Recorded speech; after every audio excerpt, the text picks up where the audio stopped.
Assalamualaikum warahmatullahi wabarakatuh. Apa kabar anak-anak Bunda? Semoga kalian selalu dalam keadaan sehat ya. Di video pembelajaran kali ini Bunda Febri akan melanjutkan pembelajaran buku tematik 3D Kewajiban dan Hakku, subtema 1 Kewajiban dan Hakku di Rumah, pembelajaran ketiga. Yuk kita belajar. Setiap anggota keluarga berkewajiban menjaga kerapian dan kebersihan kamarnya. Jika terbiasa hidup rapi dan teratur, semua kegiatan akan berjalan lancar. Bagaimana cara membiasakan hidup rapi dan teratur? Ayo kita baca teks kebiasaan Tony pada halaman 11. Kebiasaan Tony. Tony anak yang rajin. Tony belajar membiasakan hidup rapi dan teratur. Kamar Tony tertata rapi. Semua barang diletakkan kembali setelah digunakan. Pada malam hari, biasanya Tony belajar di kamarnya. Selesai belajar, Tony tak lupa merapikan buku-buku dan alat tulisnya. Tony juga menyiapkan buku-buku pelajaran untuk esok hari. Tony melakukan kebiasaan hidup rapi dan teratur agar pengalamannya dahulu tidak terulang lagi. Karena suatu hari Tony pernah menonton TV sehingga tidur larut malam. Akhirnya Tony bangun kesiangan. Ia menyiapkan buku dan peralatan sekolah dengan terburu-buru. Sesampainya di sekolah ternyata buku tugasnya ketinggalan.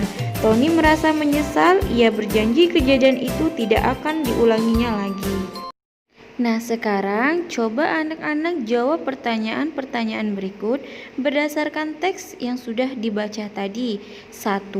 Permasalahan apa yang pernah dialami Tony? 2. Bagaimana cara Tony menyelesaikan permasalahan tersebut? Dan 3. Tuliskan penyelesaian masalah itu dalam bentuk kalimat saran. Oke, lanjut. Kita masuk ke Ayo Berhitung.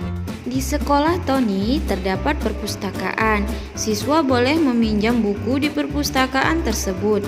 Koleksi buku milik perpustakaan ada 2.500 buah yang terdiri atas 1.300 buku pelajaran dan 1.200 buku cerita. Coba tuliskan kemungkinan banyak buku yang sedang dipinjam siswa dan banyak buku yang ada di perpustakaan. Tuliskan kemungkinan banyak buku pelajaran yang sedang dipinjam dan yang terdapat di perpustakaan, dan tuliskan juga kemungkinan banyak buku cerita yang dipinjam dan yang terdapat di perpustakaan. Oke, untuk yang pertama, karena ditanya kemungkinan, jadi jawabannya bisa lebih dari satu ya.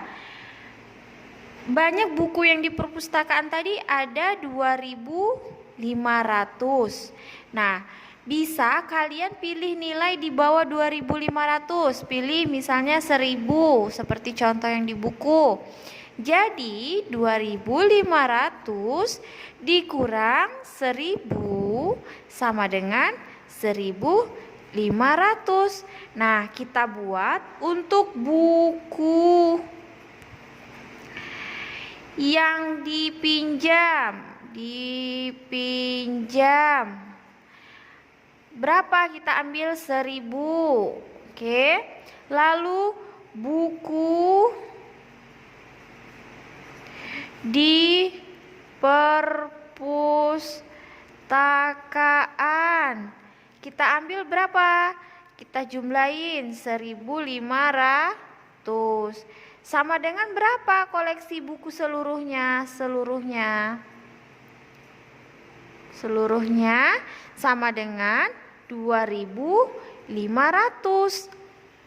Atau bisa juga tadi yang di sini 2.500 kita ambil berapa? Misal di sini 800. Jadi 2.500 dikurang 800 sama dengan 1.700. Karena ditanya tadi apa? Kemungkinan kan bisa, mungkin. Jadi di sini bisa kita boleh tuliskan 800 ditambah 1.700. Hasilnya 2.500. Yang penting hasilnya 2.500 karena jumlah buku seluruh di perpustakaan adalah 2.500.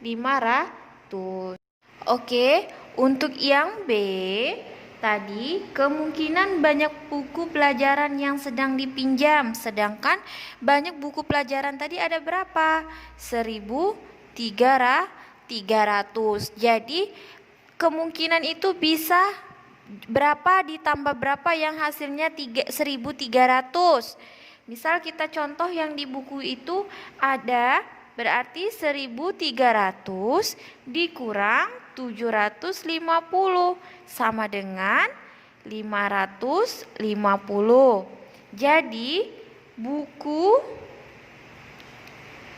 pelajaran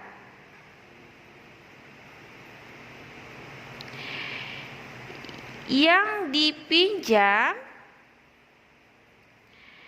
ini 750 ditambah buku pelajaran yang di perpustakaan ditambah 550 sama dengan koleksi buku pelajaran seluruhnya berapa? Seluruhnya.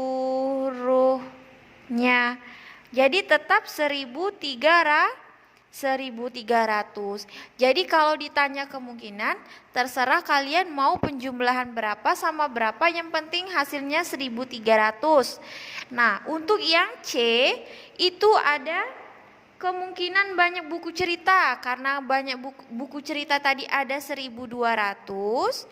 Jadi penjumlahan berapa sama berapa, yang penting hasilnya 1.200, kebalikan. Jadi ada beberapa kemungkinan. Oke, mudah kan? Anak-anak Bunda pasti bisa. Nah, itulah tadi pembelajaran ketiga. Untuk tugas, kerjakan Ayo Berlatih halaman 14, nomor 1 sampai nomor 3. Bunda akhiri, Assalamualaikum warahmatullahi wabarakatuh. Dadah.